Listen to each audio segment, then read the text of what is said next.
tournez ma moto, c'est simplement le poids du corps qu'il y a sur le repose-pied intérieur. Donc chaque fois que vous impliquez avec les épaules, ça met du poids sur mon repose-pied intérieur et c'est ça qui amène ma moto et pas mon guidon. Là on a donc Boris Chambon, donc parle-nous un peu de ton palmarès vite fait.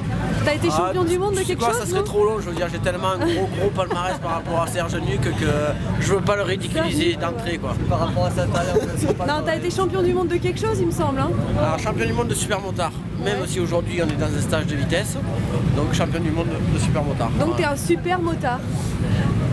Non, je suis un extra motard, c'est pas pareil. Et toi alors, raconte-nous. Moi je suis champion de rien du tout. Mais... Toi t'es le chevalier de Groland. Ouais. T'as quand même gagné le Moto Tour plusieurs fois. Ouais. En trichant. Ah oui, tu peux révéler la vérité aujourd'hui au grand public. Il y a prescription. Voilà, donc je suis obligée de manger sur mon bureau parce que j'ai plus de travail et qu'il n'y a pas une grande pause. Alors je mange sur l'ordinateur. Aujourd'hui j'ai fait 4000 photos.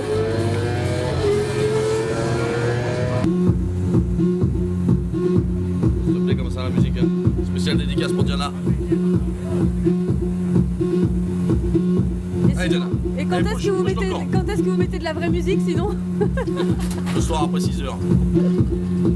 Parce que si ma tête, comme la plupart d'entre vous, si ma tête elle est le long de la ligne blanche, mes roues elles sont un petit peu plus loin. Et vraiment ça m'handicape beaucoup.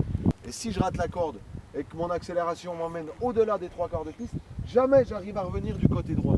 Donc tu vois, pendant mon accélération, malgré tout je dois lutter en exagérant le déhanchement pour revenir le plus vite possible du côté droit. Pendant que je freine et que j'ajuste ma vitesse, ma moto je la laisse aller le long de la ligne blanche à droite pour qu'au moment où j'arrive au point de balancement, j'ai beaucoup de poids sur mon cale-pied, que mon corps soit désengazé à l'intérieur, pour que le poids sur mon cale-pied fait que ma moto elle rentre, pour que mon adducteur intérieur contre mon réservoir fait que ma moto, je vais la rendre plus facilement sur l'angle maxi. Donc bien évidemment, à partir du point de balancement, je lâche les freins. Donc deuxième, troisième, à la rigueur, passer vite la droite, ça veut dire presque la moto droite entre ce gauche là et le point de corde du droite, parce qu'à faire deuxième, troisième, et on a la chance d'avoir des Ducati avec du coup, donc on s'en sert pour vraiment utiliser bien le moteur, et dans ce cas on fait 2, 3 et on essaie d'accélérer le plus possible à fond en troisième, ce qui serait important. Avec les pneus chauds, il n'y a pas de souci, c'est pas dangereux. Et l'accélération, elle se trouve au point de corde, d'accord? Donc si jamais vous avez besoin de remettre des gaz parce que vous n'avez plus assez de vitesse avant le point de corde, mettez bien un filet de gaz. C'est très important. Pourquoi? Parce que si vous commencez à réaccélérer un peu trop, vous ne mettez pas un filet de gaz mais vous accélérez, qu'est-ce qui va se passer? Vous allez vous écarter, d'accord? Vous allez vous écarter, et alors je ne sais pas si vous remarquez, mais la piste elle est encore plus en dévers, plus vous vous écartez, d'accord? Donc vous allez encore prendre de plus en plus de risques.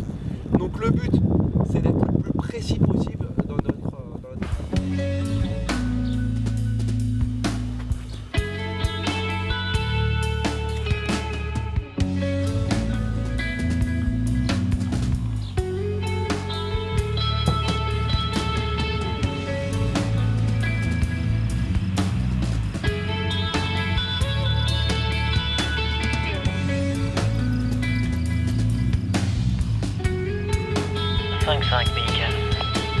Photographe.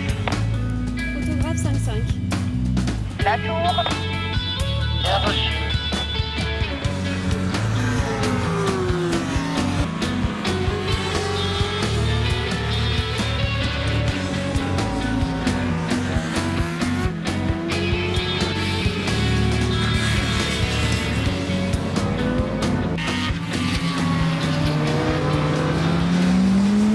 Alors voilà, José Kuhn, donc nous on se voit quand même souvent dans l'année puisqu'on se retrouve souvent sur les mêmes journées où tu es donc instructeur. Et instructeur. Donc raconte-nous, toi, tu es quand même un ancien pilote de Grand Prix si je ne m'abuse. Tu ne t'abuses point. C'était il y a combien de temps? Il y a beaucoup d'années, non? Oui, c'était en noir et blanc, juste à la fin du noir et blanc. Donc ouais, c'était en 92, 13, 14, dans ces années-là. Et donc ouais, j'ai roulé un peu en Grand Prix et en Superbike aussi, voilà. Et donc aujourd'hui, on se croise sur les circuits, comme tu peux le voir, avec BMC, avec différents roulages, comme là au circuit de Brest. Voilà. Aujourd'hui. Ouais. Donc là, on est au circuit de Brest. On a l'honneur d'avoir un invité d'honneur, d'ailleurs, d'ailleurs aujourd'hui quand même un champion du monde quand même de Formule 1 C'est clair. qui s'appelle Michel. Michel Schumacher. Donc ouais, il vient rouler de temps en temps ici et ça fait plaisir de voir des gens comme ça qui ont le palmarès que tout le monde connaît forcément et qui viennent rouler ici au circuit de Brest parce que c'est pas très loin de chez lui et puis ça montre que la moto intéresse beaucoup de gens et que c'est quand même quelque chose de génial de voir des gens qui sont passionnés par leur sport, par le métier, par la compétition en général et puis de pouvoir côtoyer, mettre le genou par terre avec lui histoire d'aller le titiller un petit peu, ça fait plaisir. Ouais. Toi aussi t'as un palmarès comme lui? Le même. Ouais. Bonjour les commissaires, je fais un reportage pour la télé MotoGP Circuit de Brest. Qu'est-ce que vous faites sur la piste? Vous vous ennuyez? Vous lisez les journaux pendant que ça tourne? La photo, vous nous l'offrez après. Non, c'est une vidéo en fait. On regarde la photographe qui prend des photos. C'est comment? C'est Schumacher qui l'a vu? Non, on a sur la Ah, vous avez vu qu'il y avait Schumacher vous aussi. Hein. Oui, on connaît. Bon, on vous voit en tout cas avec vos trucs jaune fluo là, orange fluo. Hein. Mais ça amincit quand même. Non, je voulais savoir ce que vous faisiez sur la piste quand il se passe rien. Vous ennuyez? Vous écoutez la radio? Vous lisez les journaux? Ah non, interdit. Qui écoute la radio? Non, c'est toi? Non mais je rapporterai rien, c'est juste pour savoir si la vie de commissaire est passionnante ou ennuyeuse en fait. Ah, très bien. Autrement, on viendrait pas. Donc vous faites ça uniquement par passion alors? Voilà. Ah oui. Raconte-nous alors, qu'est-ce qui s'est passé? Pourquoi ça, cette... c'est une barrière, ça me rappelle quelques souvenirs. Mais j'avais pas vu qu'ils avaient baissé la barrière. À l'époque, la barrière n'était pas blanche et rouge, elle était toute grise. Et donc dans l'ombre, dans l'horizon, je l'ai pas vue et je l'ai explosé. Et donc depuis, ils ont mis du rouge et du blanc et puis les petits fanions ici pour éviter qu'il y ait des haquins qui la percutent trop vite, quoi. Donc en fait, pour résumer ça beaucoup plus vite, en gros, tu t'es tapé la barrière et tu t'es explosé dessus, quoi. Je me suis explosé sur la barrière, je me suis vautré par terre également. Et la moto Et les débutants se sont arrêtés, tétanisés, se demandant ce qui se passait. Ils étaient morts de rire? Non, pas sur le coup, non, ils n'étaient pas morts de rire. Bel exemple pour les débutants. Hein. Ah, très bel exemple, de ce qu'il fallait pas faire. Merci pour ces éclaircissements. Merci, de rien. Et bon, donc toi tu t'es reconverti dans le... Maintenant tu es instructeur moto, donc la course maintenant c'est loin. Ça t'apporte de l'argent. De l'argent. Après, personnellement. Ouais, en fait j'ai la chance de faire ce que j'aime, de vivre de ma passion déjà, ce qui n'est pas forcément facile tous les jours parce que ça demande, comme toi, d'être beaucoup sur les routes, beaucoup en déplacement, mais bon, quand tu arrives le matin, les gens ils t'accueillent avec un sourire, et puis en repartant le soir, ils te font la bise, ils te serrent la main, donc juste pour ça, c'est le plus beau métier du monde. On est d'accord, c'est sympa quand même ces journées. Hein. Bon voilà, merci. Merci madame.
C'est quoi déjà ton nom? Art van den Bosch. Oh, bien, avec l'accent presque.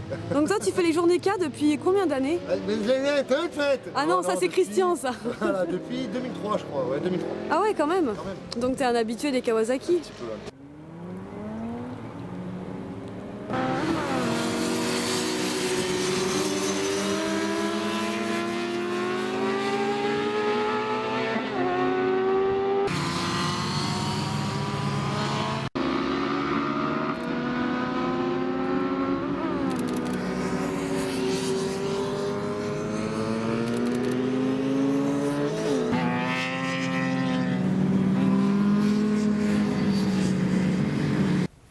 Voilà, il y a une chute, donc c'est la seule pause de la journée que je vais avoir, donc j'en profite pour envoyer des textos. Sauf qu'en fait, j'ai pas d'amis, donc j'ai pas de textos à envoyer en fait.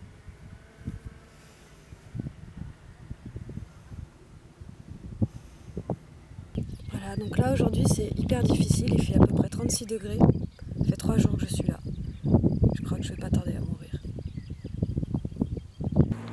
Voilà donc le seul arbre sur le circuit d'Alès. Immense, n'est-ce pas? Arbre qui ne fait absolument pas d'ombre. Bonjour arbre. Alors est-ce que vous vous amusez des fois avec vos amis les pneus?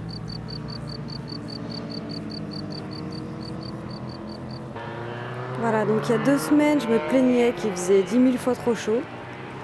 Et aujourd'hui, il pleut grave et il fait 10 000 fois trop froid. Comme quoi, on n'est jamais sûr de ce qu'on va avoir quand on arrive sur un circuit et quelle que soit la saison. Voilà, Mimi, le meilleur traiteur du circuit d'Alès et du monde. C'est pas du monde. C'est une interview pour la télé. J'ai été dans le monde, c'est vrai que j'étais dans le monde entier. C'est vrai? J'ai fait le monde entier. C'est-à-dire, tu as fait à manger pour les gens dans le monde entier? Ah oui, oui. Pour des courses? Ah oui, en Formule 1. En Formule 1? Ouais, donc tu as fait à manger pour Michael Schumacher? Michael Schumacher venait d'arriver quand j'étais en Formule 1. D'accord. J'étais tout jeune. Senna, allez-y, Piquet, Mario Andretti, Prost. Bon voilà, alors je filme le meilleur moment de la journée, donc le café avec les commissaires. Voilà. Pas d'ailleurs. Du moment qu'on est charmantes photographes qui nous tiennent compagnie, c'est bon. Ouh là c'est gentil, il veut des photos gratuites. Non, mais de 14h à 16h, il ne faut pas nous inquiéter parce qu'on fait la sieste. C'est la pause. Mais sinon, ça se passe bien. Hein. Et comment vous faites si un pilote tombe et que vous faites la sieste à ce moment-là? On entend du bruit. Ah non, mais on fait ça à tour de rôle. Hein.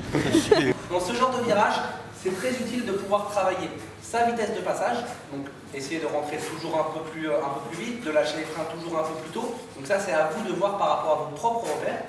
Et aussi de travailler sa position. Pourquoi on peut facilement travailler sa position dans ce genre de virage? Parce qu'il est assez long. Alors qu'est-ce qu'il faut faire pour... On a dit tout à l'heure, la surface au sol d'un pneu, elle était très faible. Hein. C'était une carte de crédit. Donc ça veut dire que si je mets déjà 15 degrés d'angle, je vais la diviser par 2, la surface au sol. Et puis moi, je vous demande quoi, de freiner jusque-là. Donc pas beaucoup d'angle, mais malgré tout, on va avoir une moto qui est inclinée. Oui, j'ai fait déhancher avant. Et ben voilà. Ça veut dire quoi? Ça veut dire que, encore, c'est toujours le même discours, ça veut dire que si je prépare mon freinage, je déhanche, je sors ma fesse avant, qu'est-ce qui se passe? Quand je suis dans mon freinage, si je suis assis sur la moto et je commence à pencher, forcément la moto elle penche.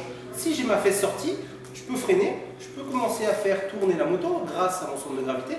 Par contre, moi la moto, je vais faire un petit geste, comme ça, la pousser pour enlever de l'angle, d'accord? Et tout en freinant. Donc je freine, j'enlève de l'angle de la moto, et au moment où j'arrive à mon point de déclenchement, hop, j'ai juste à la laisser pencher, d'accord?